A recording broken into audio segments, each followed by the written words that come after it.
Hi kids, my name is Miss Tammy, and we're a church where ordinary kids are learning to live everyday life like Jesus.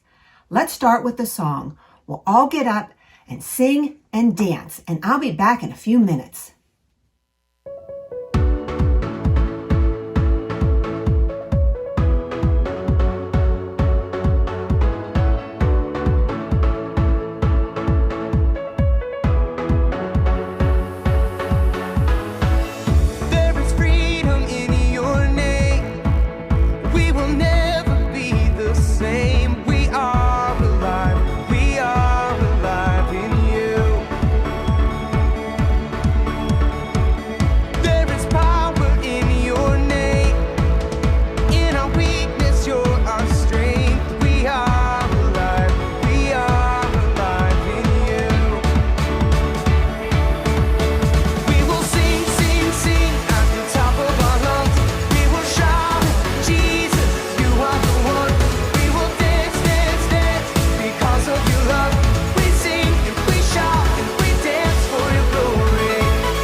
Wasn't that a great song, kids? I love singing and worshiping God. Now, I think we'll start off with the memory lesson that we've been learning all year long. So the first one is from Joshua 1:8. Never stop reading this book of the law. Day and night, you must think about what it says. Make sure you do everything written in it. Then things will go well with you, and you will have great success. The second verse is from Ruth 1:16. Where you go, I'll go. Where you stay, I'll stay. Your people will be my people. Your God will be my God. So, in today's lesson, we're going to learn how God can help us to be brave and choose to do the right thing.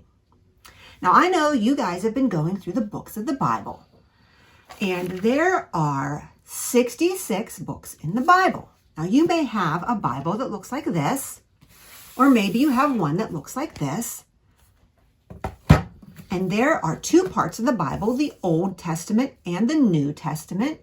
And we are going to be in the Old Testament today. and we're going to be in the book of Esther. Now, we're not going to read through the book of Esther, but I am going to just summarize it for you.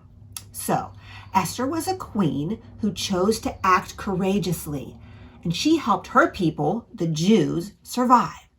Now, let's dive right into the story. Now, there were 4 main characters in the story. The first one was Esther. She was the queen. Now, but she didn't start out to be a queen. She just lived with her cousin, Mordecai, and they were both Jewish people. Now, there was also the king, King Xerxes. That's a funny name, huh? Xerxes. There's a lot of funny names in the Bible. And there's also the king's right-hand man, and his name is Haman. So, we are going to start the story. The Persian king decided to look for a new queen after the first one disobeyed his commands. He held a beauty pageant, and all of the eligible girls of the kingdom were to be in it. The king chose a young girl named Esther. Her uncle Mordecai had told her to hide the fact that she was a Jew and to be called by her Persian name and not her Hebrew name. The king's right-hand man was Haman. He enjoyed his high position quite a bit. Haman even expected the people of Susa to bow down to him when he walked by. One man wouldn't, though. Who do you think that was? Right, Mordecai. Mordecai would not bow down when Haman went by. I wonder why. Well, Mordecai, the Jew, believed in the one true God and thought only he should be bowed down to. This made Haman extremely mad. It made him so mad, he wanted to kill Mordecai. And not just Mordecai, but all of the Jews. So Haman went to the king.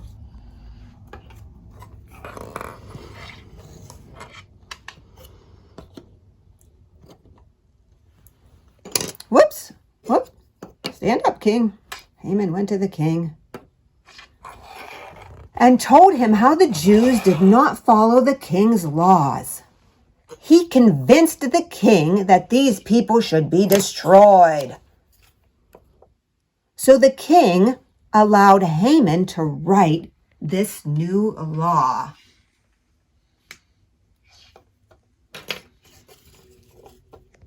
There is Haman with the new law that he wrote. Why won't you stand up, Haman?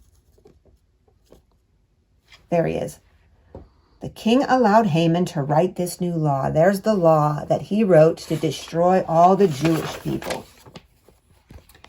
When Mordecai heard about this new law to destroy all of the Jews, he tore his clothes in grief and cried bitter tears. Look at him. He tore his clothes off. He's crying on the ground in tears.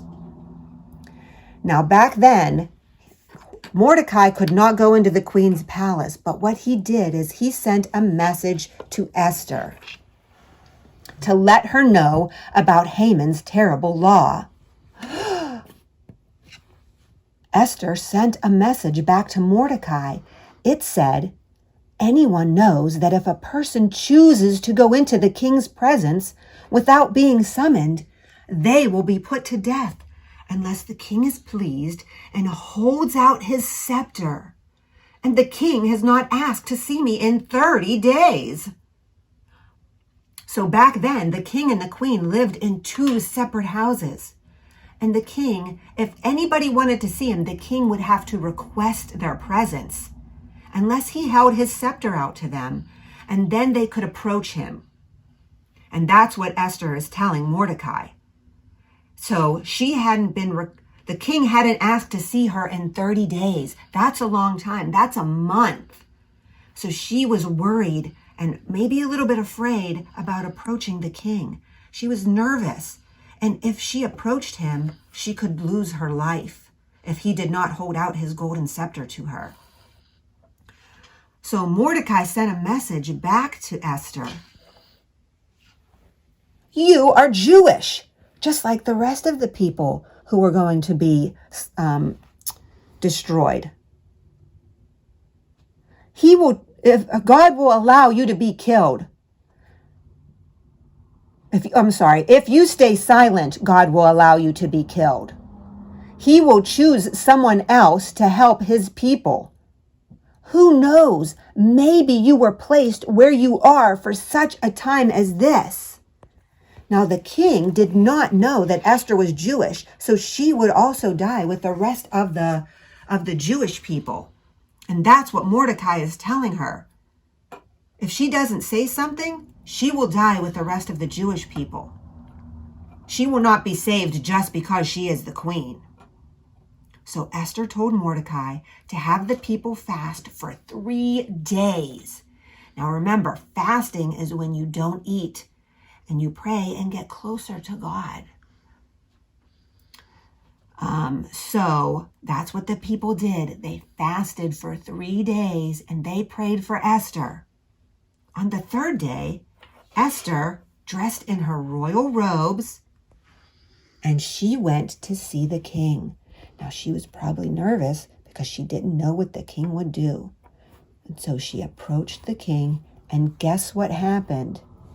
She found favor with the king, and he stretched out his scepter to her.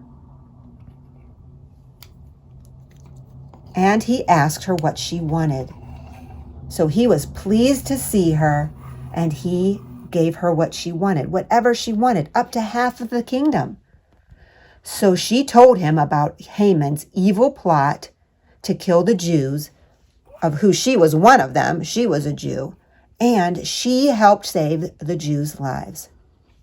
So Esther had to make a hard choice, but she had faith in God, and she trusted him. Because of her trust, God blessed her with courage, and she was able to bravely go before the king and save the lives of her people. So, now that we heard that story, we can think about some times when we had hard decisions to make. So let's talk about some times when we had some hard decisions to make. Let me tell you about a little story. Say you go into an ice cream shop. You might have a decision to make at the ice cream shop. Like maybe you want to choose vanilla or chocolate. That's a pretty easy decision, isn't it? Now, after you choose your ice cream, they might ask you, do you want it in a bowl or a cone? That's a pretty easy decision, right? I like mine in a bowl. Now, then you go to pay for your ice cream. Now, the cashier gives you too much money back. What do you do then? Do you stay quiet and keep the money? Or do you tell the cashier about the mistake and give them the money back? Now, let's say you leave the shop and there's no one around, and you spot a $20 bill on the ground. What do you do then? Do you take the $20 bill and put it in your pocket? Or do you try to find out, oops, I can't get it, but let's say I'm putting it in my pocket. Or do you try to find out who belongs to the 20? That's another decision. That might be a little bit of a harder decision, right? We have lots of decisions to make. Maybe you kids don't actually walk into an ice cream shop and have these decisions, but you have other decisions to make, like, should I share my toys? That's a hard decision for you. Or after I took all my toys from my toy box and spread them all out on the floor, should I just walk away or should I pick them up? Or should I help mom, do the dishes or pick up my toys? Or should I keep playing my video games? Those are some decisions and some choices you need to make. So sometimes we know what the good decision is and the right decision, and sometimes it's hard to make those decisions. So life is full of choices, and some of these are easier choices and some are hard. But just like Esther, we should choose to do what is right, even if it's not easy. When we have hard choices, we can go to God and ask Him to help us be brave and do what's right. So, I think you had a craft at home, which was to decorate a crown, or I made my own crown out of construction paper and I colored it. So you can make a crown like this. And parents, you had to take it home, make it stick papers. So you can go over the lesson and help the kids to remember the lesson. And as always, we're praying for your kids and we love them. And I would like to give a big shout out to my cameraman, Henry, who always does a fantastic job. And also to Mr. Mark, if you see him around, he does a great job. He's my tech guy. Just give him a big shout out when you see him. And we will see you guys next week. Bye.